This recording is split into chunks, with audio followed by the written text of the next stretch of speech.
Buenos días, compañeros, profesor. Mi nombre es Víctor Charri y hoy les vengo a hablar sobre la epidemiología del Cercospora geninsi o mancha parda en la yuca.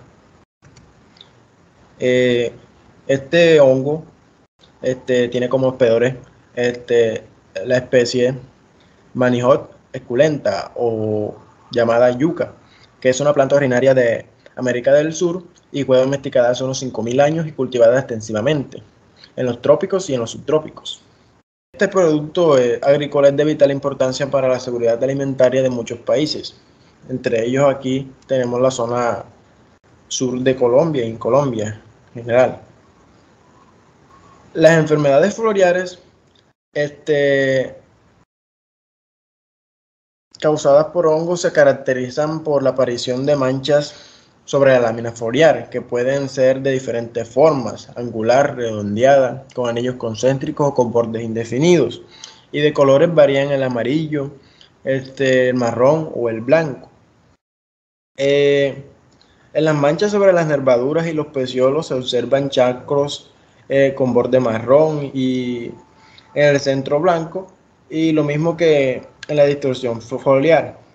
También pueden presentar pústulas marrones o negras en el haz y en el envés de las hojas. En este caso tenemos la mancha parda de la hoja de yuca o Cercospora geninsi. Parece ser una de las enfermedades más importantes de este cultivo, tanto por su severidad como por su distribución geográfica.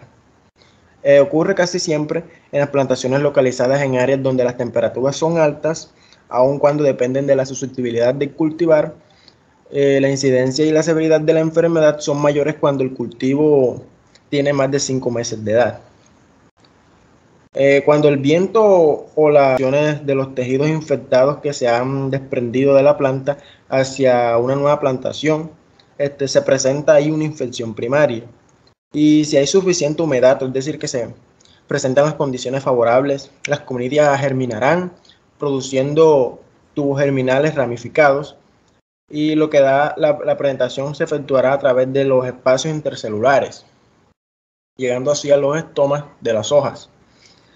En condiciones húmedas y cálidas, la presentación ocurre en general dentro de un lapso de 12 horas, pero los primeros síntomas solo aparecerán dentro de un lapso de 12 a 14 días de iniciar la infección. Cuando las lesiones maduran, aparecen estromas de donde emergen los conidíforos. Los ciclos secundarios de la enfermedad se repiten en toda la época lluviosa, y cuando el viento o la lluvia transportan las nuevas conidias a nuevos tejidos susceptibles de la planta. El hongo se vive durante la época seca en lesiones viejas y con frecuencia en las hojas caídas, y renueva su actividad con el advenimiento de la época lluviosa y con el crecimiento de nuevas hojas en el hospedero.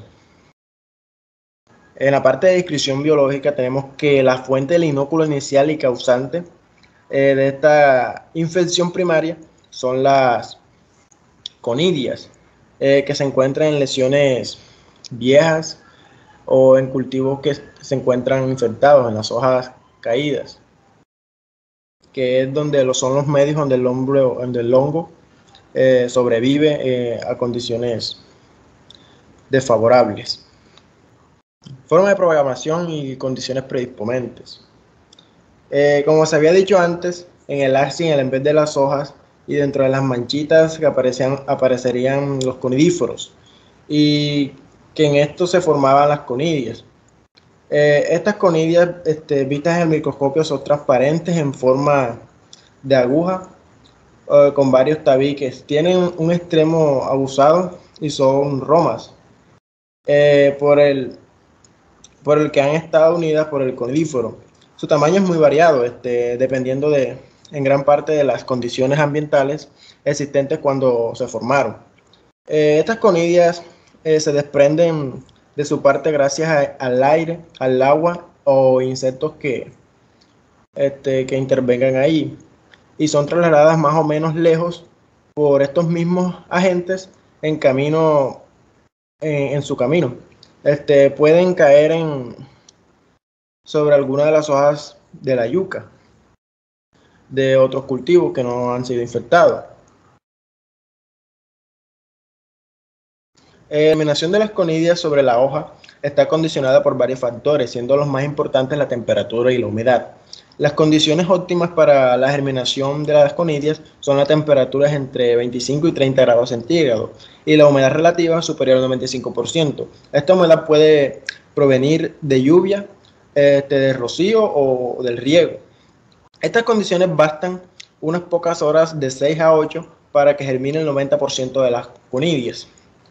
Por encima de 35 grados y por debajo 13 grados no germina ninguna conidia, cualquier que sea la humedad del ambiente. Una vez dentro de la hoja, el primitivo filamentoso se ramifica varias veces extendiéndose por toda ella. La actividad dentro de la hoja está completamente regulada por la temperatura, no teniendo tanta importancia la humedad. Unos días después se empieza a ver las primeras manchitas que marcan la aparición de los síntomas externos de la enfermedad.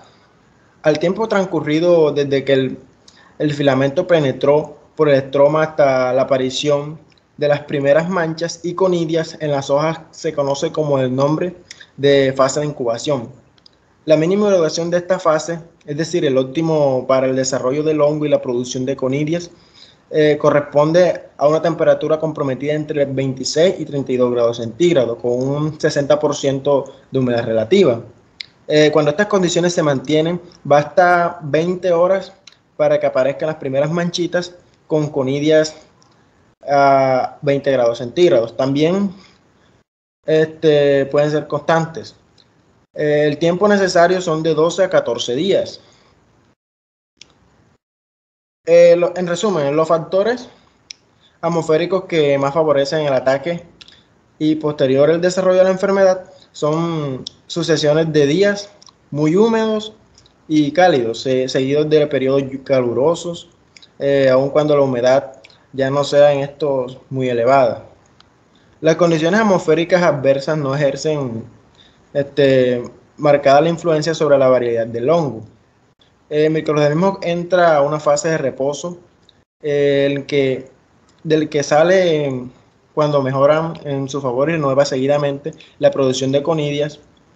Los síntomas de la enfermedad generalmente ocurren en las hojas inferiores más viejas y se notan más de 5 a 6 meses después de la siembra. Las hojas caen prematuramente. Las manchas florales son circulares de hasta 15 milímetros de diámetro, volviéndose angulares y limitadas por la nervadura, como pueden ver en la imagen. Las manchas son marrones en superficies superiores, con bordes oscuros o a veces redondeados por márgenes amarillos distintos. En la parte inferior las manchas son grises, con bordes menos marcados. Las venas menores que cruzan las manchas aparecen como líneas necróticas negras. A medida que las manchas se agravan, las hojas se vuelven amarillas y se caen. El clima cálido y húmedo aumenta la gravedad de la enfermedad, como ya he dicho anteriormente. Las esporas del hongo producidas en la superficie inferior se propagan por el viento y las salpicaduras de agua. La propagación a larga distancia ocurre cuando las esporas se transportan en el material de la siembra. En general, las hojas más viejas son susceptibles a la enfermedad. El hongo puede seguir viviendo en viejas hojas caídas. Ciclo de la enfermedad. Este hongo puede sobrevivir en el ambiente en lesiones de plantaciones viejas, infectadas y en las hojas caídas de este. Luego son transportadas las conidias por la lluvia, el viento, insectos, animales que intervengan ahí, para transportarlas a nuevos cultivos. Luego viene la penetración de las conidias en el estoma de la hoja. Luego tenemos aquí la parte de la hoja infectada y la producción de nuevas conidias. Y por último, cuando la infección es severa, las manchas se unen, dando como resultado la caída de la hoja y la marchitez de la planta completa. Y así el ciclo se repite continuamente. Bueno, eso era todo lo que tenía preparado para hoy. Muchas gracias.